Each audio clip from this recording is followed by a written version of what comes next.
আমরা কিন্তু উজ্জয়নে পৌঁছে গেছি। আমাদের বেনারস থেকে উজ্জয়ন আসতে 16 ঘন্টা লেগেছে, আর জম্বলপুর থেকে আমাদের 8 ঘন্টা লেগেছে। আমরা কিন্তু সকালেই পৌঁছেছি। পৌঁছে স্নান করে মন্দিরের জন্য বেরিয়ে গেছি। মন্দিরে এখন পুজো দিব, শ্রী মহাকালেশ্বর মন্দিরে আমরা পুজো দিব। সেজন্য মন্দিরে যাওয়ার পথে আমি আপনাদের দর্শন করাচ্ছি।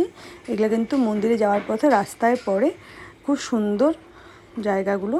সেই ভাবলাম শেয়ার করি আপনার সাথে। প্রথমেই এগুলো শেয়ার করে দিয়ে আপনার সাথে আপনারা দর্শন করতে পারবেন, দেখতে পারবেন আপনারা।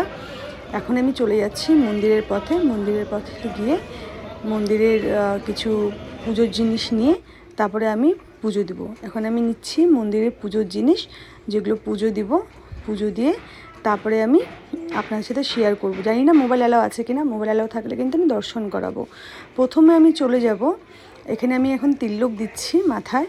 তিলক দিয়ে তারপরে আমি চলে যাব প্রথম গণেশ মন্দিরে। এখানে বলে গণেশ মন্দির দর্শন করতে হয়।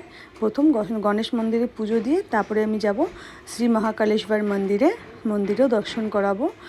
আর মনে হচ্ছে এখানে গণেশ মন্দিরে মোবাইল অ্যালাও আছে, যা বললো এখানে ভাইটা, ফুলালা ভাইটা। আমি শুনলাম, বললো গণেশ মন্দিরে মোবাইল অ্যালাও আছে। তো গণেশ মন্দিরের কিন্তু আমি ভিডিওগুলো আপনাদের সাথে শেয়ার করতে পারবো। এই যে এটা হচ্ছে গণেশ মন্দির, বিশাল বড়, অনেক বড় এটা। এখানে হচ্ছে গণেশ ঠাকুরের মূর্তি আছে। সেখানে আমরা পুজো দিলাম সবাই মিলে। পুজো দিয়ে এরপর আমি চলে যাব মহাকালেশ্বর মন্দিরে।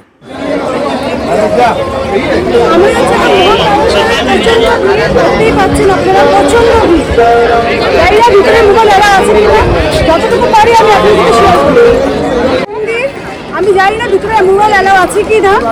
এখান থেকে আমি দর্শন দেখিয়ে দিচ্ছি আপনাদের। যদি ভিতরে মোবাইল অ্যালাও থাকে তাহলে আমি জানাবো আপনাদের। ওম নমঃ শিবায়।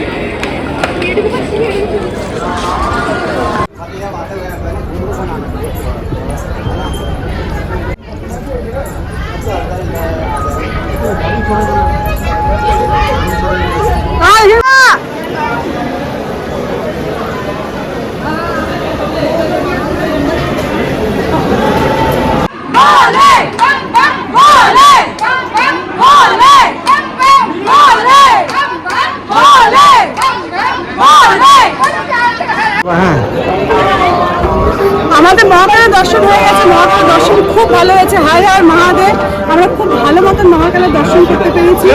ভগবানের তো অনেক আশীর্বাদ। কিন্তু ভিতরে মোবাইল অ্যালাউ ছিল না দেখে মোবাইল আমি দিতে পারিনি। যতটুকু পেরেছি আমি ক্লিপ নিয়েছি, সেগুলোই আমি ছাড়বো, সেগুলোই আপনারা দেখবেন। আর ভগবানের আশীর্বাদ নেবেন, ভগবানের কাছে বলবেন যেন আপনারা আসতে পারেন এখানে। ঠিক আসতে পারেন। ভগবান না চাইলে কিন্তু, ঠাকুর চাইলে কিন্তু এখানে আসা যাবে না। আপনারা ভগবানের কাছে প্রার্থনা করবেন, ভগবান ঠিক আপনারা এখানে